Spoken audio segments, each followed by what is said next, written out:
आज बहना उठते तुर माने पूरे झमर झमर पानी पड़ा बल्ल साउन का महीना याल जसनी लगा हेलो हेलो संगते सब जमीचना के स्वागत बड़े मोर मिनी भ्लग में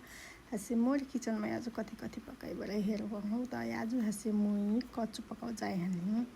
आज चाहिँ सीटी लगा पकोबी कह के सुर में तो मुई कुकर पे सोलही हसे तेल गहला ही तेल पकल हसे मेथी पका दही हस त्यसपछि प्याज गहला ही प्याज फेरि पकल हसे ओकरामा इसका चना हले चना फेरि गह देलही हसे टमाटर गह के जम्मे मर मसाला गह के हसे घरी पकल ही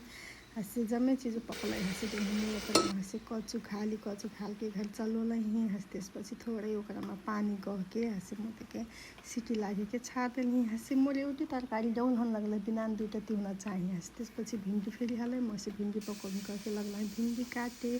हसे भिंडी सिंडी काटकुट पार के हसे त्यसपछि हमरा हसे सबै दिन बेला बेहना तातो पानी में कागली गह के पिसौँ हसे मुई फेरि पिलही हसे मोर सासू मम्मी र हसे दीदी के फेरि लिगा देनी त्यसपछि हसे मुई चाउर भिजाउ गेनी हसे